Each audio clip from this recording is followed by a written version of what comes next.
Welcome back to my channel, friends. Now we are talking about cell. In this video we are talking about cell, the fundamental unit of life. This is our first chapter in a new NCERT book, science book exploration. So we are talking about important notes of chapter cell. So this is our first chapter, chapter number 1. Everybody know here. Cell was discovered by Robert Hooke in 1665. Cell is discovered by Robert Hooke. Robert Hooke was a scientist, and he discovered cell in 1665. He discovered a dead cell of from a cock. Cock is a part of a tree. If anyone is thinking here that I am speaking only English, so you are absolutely wrong. I am also I'm also teach you in Hindi after learning English definitions okay. तो इसका मतलब है कि cell जो है वो Robert Hooke द्वारा 1665 में डिस्कवर किया गया था। ये इंपॉर्टेंट क्वेश्चन है, एमसीक्यू में इससे एक क्वेश्चन बनता है इतना, ठीक है। All organisms made up of cell, सभी ऑर्गेनिज्म मतलब जो भी लिविंग है वो सब सेल से बनते हैं। सभी ऑर्गेनिज्म क्या बोलते हैं, सेल से बनते हैं। जिनके अंदर ऑर्गन होते हैं वो सभी ऑर्गेनिज्म कहलाते हैं और वो सेल से बनते हैं, ठीक है। Organisms having single cell are known as are called unicellular organism. Organism जिनके पास सिंगल सेल होती है उन्हें यूनिसेलुलर ऑर्गेनिजम्स कहते हैं। इनका आपको एग्जांपल में पूछ लिया जाता है।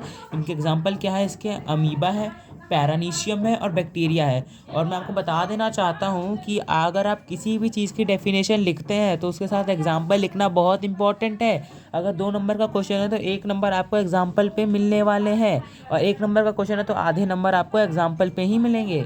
इसलिए एग्जांपल लिखना इंपॉर्टेंट है किसी भी डेफिनेशन के साथ, ओके। तो अगर पूछा आ जाए what is unicellular organism, organisms having single cell are called unicellular organism.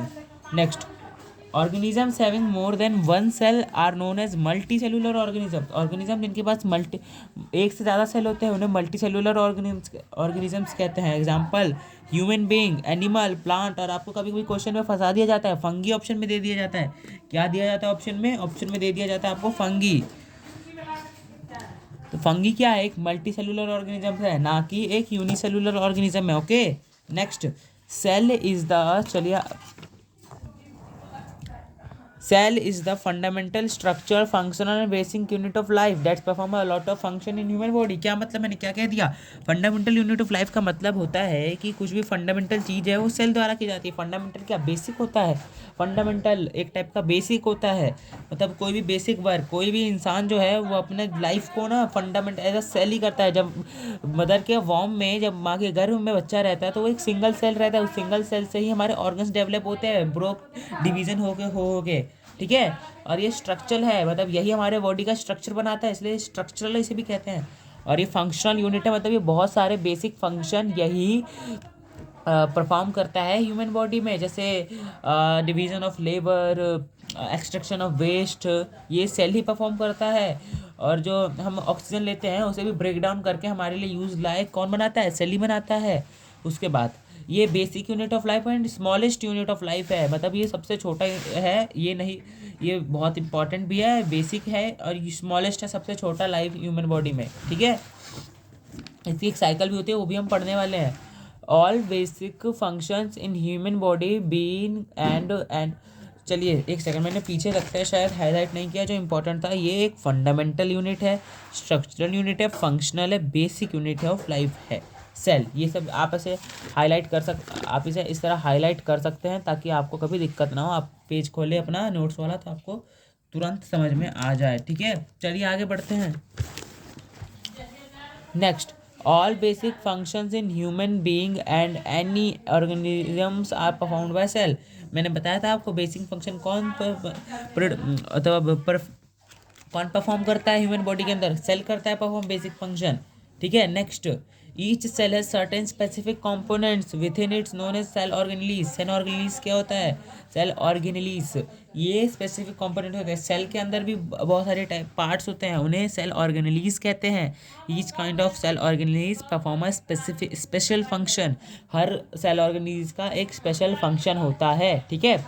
Next, every cell has plasma membrane, nucleus and cytoplasm. हर सेल के पास plasma membrane, nucleus and cytoplasm होता ही होता है, ठीक है। और ये एक चेन है, ये आपको याद कर लेनी है। फर्स्ट सेल डिस्कवर किया था 1665 रॉबर्ट हुक ने, हमने पढ़ लिया।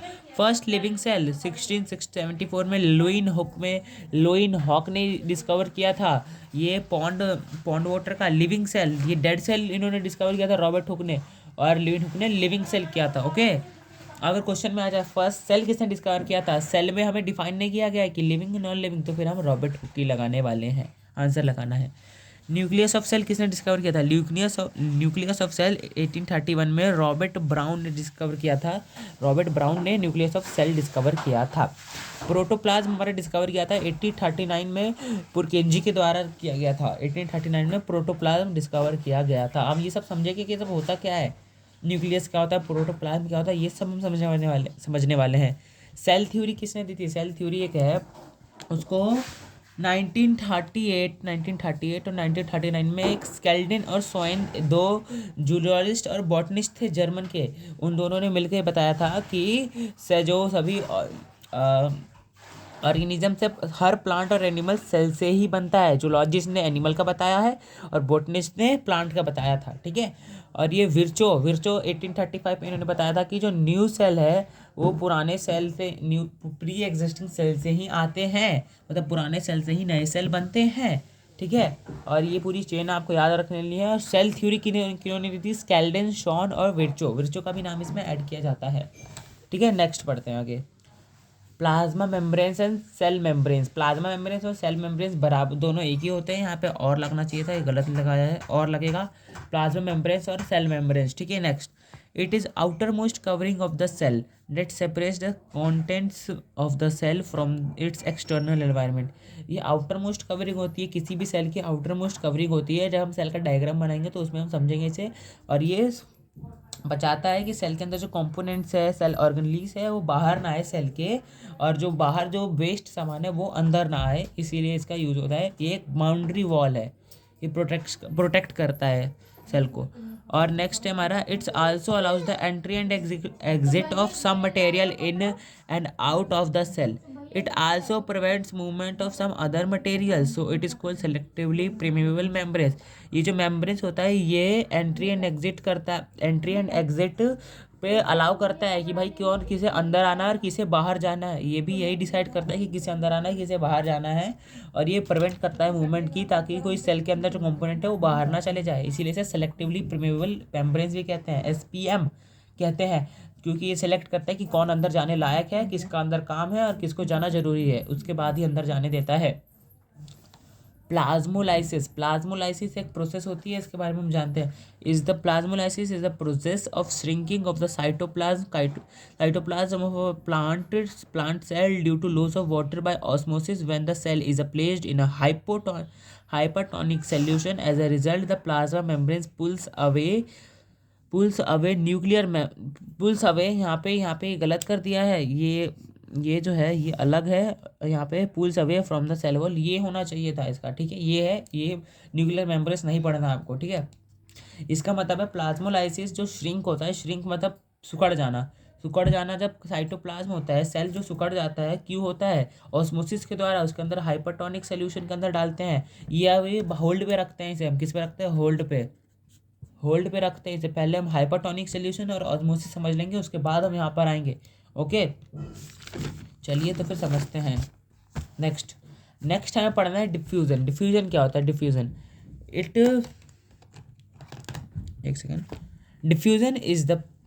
Diffusion, it is process in which gases like carbon dioxide and oxygen can move across the cell membrane.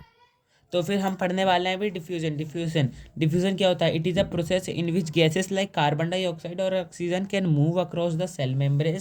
There is a spontaneous movement of gases from a region of high concentration to low concentration. आप बोलेंगे आपने क्या बोल दिया भाई, कुछ पता ही नहीं चल रहा, समझ में ही नहीं आ रहा। देखिए जो हमारा सेल मेम्ब्रेन्स होता है, जिसे प्लाज्मा मेम्ब्रेन्स भी कहते हैं, जो हमारा सेल मेम्ब्रेन्स होता है और सेल मेम्ब्रेन्स होता है, जिसे प्लाज्मा मेम्ब्रेन्स भी कहते हैं, प्लाज्मा मेम्ब्रेन्स और सेल मेम्ब्रेन्स ये दोनों कहते हैं। इनके अक्रॉस मूवमेंट होती है किनकी, गैसेस और वाटर की। गैसेस अंदर आते हैं और वाटर भी अंदर आता है, और दोनों बाहर भी जाते हैं। ये मूवमेंट होती है, यहाँ पे ट्रैवलिंग होती है गैसेस और वाटर की। तो जो गैसेस की होती है ट्रैवलिंग, उस प्रोसेस को हम डिफ्यूजन कहते हैं। इसकी डेफिनेशन में लिखा है, it is process in which gases like carbon dioxide और ऑक्सीजन, कार्बन डाइऑक्साइड मतलब ऑक्सीजन अंदर जाती है, ऑक्सीजन का प्रोसेसिंग होकर कार्बन डाइऑक्साइड बन के सेल से बाहर आता है। Oxygen can move across the cell membranes, cell membranes के आर पार जाते हैं। There is a spontaneous movement, ये लगातार मूवमेंट होती है क्योंकि आप लगातार सांस लेते रहते हैं, सांस छोड़ते रहते हैं, तो ये हमेशा चलती रहती है मूवमेंट। और ये high concentration to low concentration होती है, मतलब एक टाइप का पावर समझ सकते हैं, जैसे कि समझते हैं, जैसे ये सेल है हमारा, यहाँ पे हाई पावर है, यहाँ पे लो पावर है, लो पावर है, तो मतलब ये ज़्यादा धक्का दे पाएगा और ये अंदर जाएगा, इधर लो पावर की तरफ ही जाएगा। लो पावर तो हाई पावर के ऊपर आ नहीं पाएगा, इसीलिए हाई पावर फोर्स लगाता है एयर की तरफ और वो लो पावर के अंदर यानी लो कंसंट्रेशन के अंदर जाता है। इसी को हम डिफ्यूज़न कहते हैं। Next, osmosis. ऑस्मोसिस क्या होता है? ये वाटर का मूवमेंट होता है। The movement of water molecules through plasma membranes is called osmosis. जो ऑस्मोसिस होता है वो प्लाज्मा मेम्ब्रेन्स के थ्रू जो होता है वाटर का ट्रांसफ़र होता है, उसे हम कहते हैं ऑस्मोसिस। क्योंकि प्लांट सेल को भी तो वाटर की ज़रूरत चाहिए होगी, जब हमारे बॉडी को नीड होती है तो सेल को भी हमारे वाटर की ज़रूरत पड़ती है। नेक्स्ट, प्लाज्मा, अच्छा, osmosis the net diffusion of water across a plasma membrane. जो ऑस्मोसिस होता है वो पूरा नेट मतलब पूरा टोटल डिफ्यूजन होता है वाटर का। डिफ्यूजन में क्या था? गैसेस हाई कंसंट्रेशन तो लो कंसंट्रेशन जा रही है, उसी तरह वाटर, जब वाटर का डिफ्यूजन होता है, वाटर जब जाता है हमारे हाई कंसंट्रेशन तो लो कंसंट्रेशन में, तो उस पूरे डिफ्यूजन तो होता है, उसको हम ऑस्मोसिस कहते हैं। Towards plasma membranes towards a high solute concentration, high solute concentration की तरफ, ठीक है। ऑस्मोसिस के अंदर 3 टाइप आते हैं, हाइपोटोनिक, आइसोटोनिक, हाइपरटोनिक। तो उन तीनों सॉल्यूशंस के बारे में भी हम जानते हैं। सबसे पहले हाइपोटोनिक सॉल्यूशन क्या होता है? The medium surroundings the cell has a higher water concentration than the cell, the cell will gain water by osmosis. Such a solution is known as hypotonic solution. जो होता है सेल के बाहर जो environment होता है, ये सेल है हमारा, एक सेकंड चलने पड़ेगा, ये सेल है हमारा, इसके बाहर का जो इन्वायरमेंट है, इसके पास हाई पावर है, इसके पास लो पावर है। तो फिर जो हमारी वाटर है, जो हमारा वाटर है वो अंदर से बाहर आएगा और जो सेल गेन करेगा और सेल फूल जाएगा, इसी सोल्यूशन को हाइपोटेनिक सोल्यूशन कहते हैं। एक ऐसा सोल्यूशन जिसमें बाहर ज़्यादा कंसंट्रेशन है, वाटर का कंसंट्रेशन है, अंदर कम, मतलब बाहर ज़्यादा पानी है, अंदर कम पानी है, तो फिर पानी अंदर से बाहर जाएगा, अंदर से बाहर मतलब बाहर से अंदर जाएगा, ना कि अंदर से बाहर, ठीक है। ये थोड़ा कंफ्यूजिंग हो गया था, मैं वापस समझाता हूँ।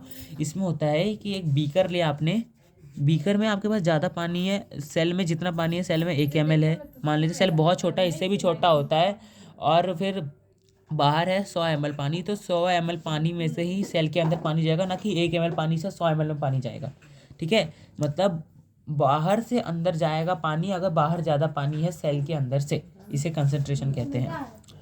नेक्स्ट, आइसोटोनिक सोल्यूशन क्या होता है?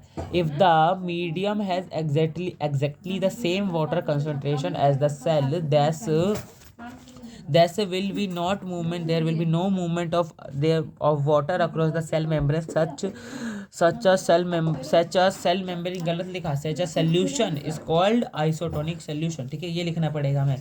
इसका मतलब जो बाहर की पावर है, बाहर की वाटर की अमाउंट और अंदर की वाटर की अमाउंट, कंसंट्रेशन दोनों बराबर है, तो इधर तो ना कहीं हाई कंसंट्रेशन है ना लो कंसंट्रेशन है, तो फिर पानी जाएगा किधर? कहीं नहीं, इक्वल रहेगा, उधर पानी की मूवमेंट नहीं होगी अगर एग्जैक्टली सेम है तब।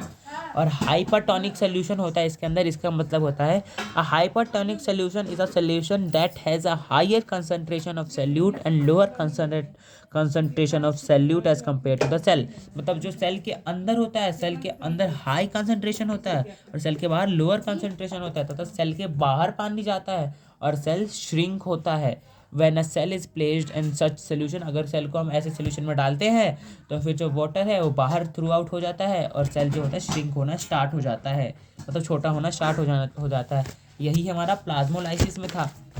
प्लाज्मोलाइसिस में क्या था कि सेल हाइपोटोनिक सोल्यूशन में रख देते हैं और उसके बाद वो श्रिंक होना स्टार्ट हो जाता है, मतलब उसके रिजल्ट से छोटा हो जाता है। यही हमारे इस हाई प्लाज्मोलाइसिस में था। प्लाज्मोलाइसिस में बस छोटा होना है, जैसे ऑस्मोसिस में हमारे 3 टाइप्स के होते हैं, आइसोटोनिक, हाइपोटोनिक और हाइपरटोनिक। लेकिन तो आप बोलोगे तो उसमें भी तो बाहर जा रहा था, तो इसके लिए अलग प्रोसेस क्यों? प्लाज्मोलाइसिस एक तो ओनली एंड ओनली प्लांट में होता है, प्लांट सेल में होता है। और इस प्लाज्मोलाइसिस प्रोसेस के अंदर ओनली जो सेल है वो श्रिंक होता है, मतलब सेल के बाहर पानी निकलता है, ना कि सेल पानी को गेन करता है। प्लाज्मोलाइसिस में सेल के बाहर जाता है बस। ओके, तो फिर इस वीडियो में इतना ही। अब पार्ट 2 में मिलने वाले हैं। पार्ट 2 में अभी इसके बाद और नोट्स लिखे रहेंगे, वो हम पढ़ने वाले हैं। ये भारत सरकार पता नहीं किसने लिख दिया। तो फिर पार्ट 2 में हमें इससे ज़्यादा पढ़ने वाले हैं सेल के बारे में। पार्ट 1 हमारा इंट्रोडक्टरी पार्ट था ये। नेक्स्ट में हम और नोट्स लाएंगे और कुछ क्वेश्चंस आंसर्स भी लाने वाले हैं। ठीक है, थैंक यू। हमारे चैनल को सब्सक्राइब कर लीजिएगा अगर आपको ये हमारी वीडियो अच्छी लगी हो तो।